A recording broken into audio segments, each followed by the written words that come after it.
Welcome back. How are you this evening, since our last meeting? But let us jump back into our story, shall we? Bloodlines Chupacabra Chapter 5, The Search. Written and narrated by Kate Huddleston Gallipo. Now that we're getting back to the tale, is your blood running cold yet?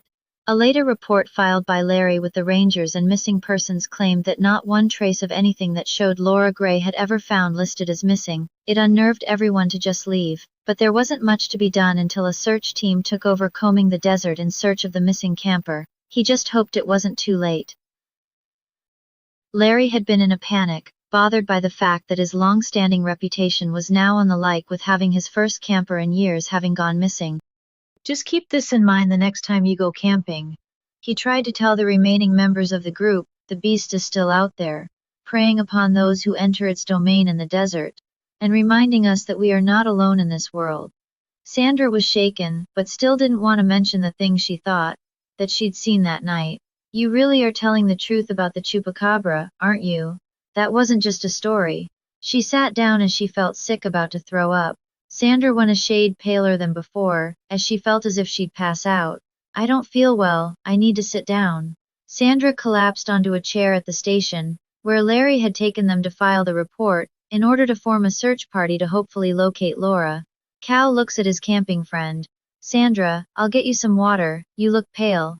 Are you sure that you're okay? Honestly, no, and I have to tell you, before she could finish, Larry returned after talking to the captain in charge and informed them that the search party was going to the site where Laura had last been seen, but not until the next day. Frustrated, Sandra got up, throwing her hands up, and angrily stated how they could not just go now while Laura still had a chance. Survival was growing slimmer by the moment.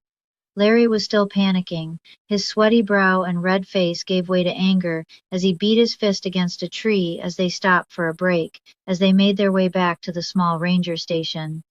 Let this be a warning, that if you find a dead rabbit or any other dead animal out in the desert, to leave it be and stay away, or we might just find ourselves within the grasp of its wrath, and I thought I had made myself clear when we parted in the desert. I am so disappointed, and that's putting it lightly. He gave stern look directly at Cal with brows furrowed. All right, let's continue.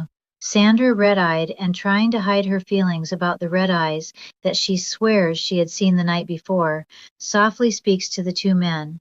I don't think you realize what you have done, and now will surely pay the price. Looks down as if almost in grief. The two men just look at her, assuming that she's just upset over Laura having gone missing, not realizing what she really meant. Larry, Cal, and Sandra departed the ranger station feeling lost and leaning against the truck that they had arrived in.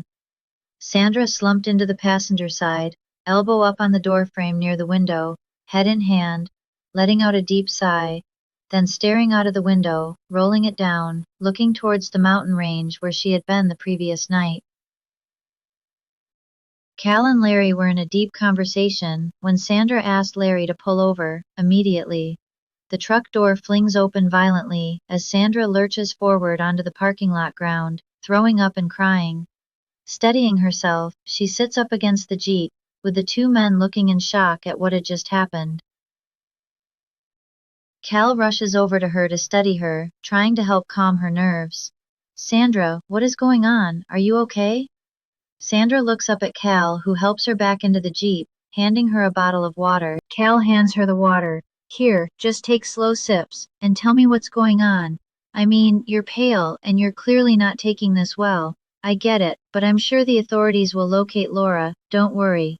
Okay, I just want to make sure that you are all right. Sandra looks at him, tears in her eyes. She knows what she saw, and fears the worst. No, Cal, I'm not okay. I have to tell you something about the night before. When I was heading to my tent, and please do not make fun of me. Cal finds himself concerned for her, but doesn't understand. Why would I do that? I can tell something's really got you bothered. Look, the authorities have rangers that'll be out in a helicopter looking for her in no time. They'll find her, don't worry.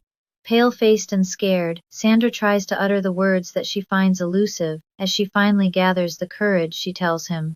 Last night, as I was walking to my tent, I looked out past Laura's tent and saw it.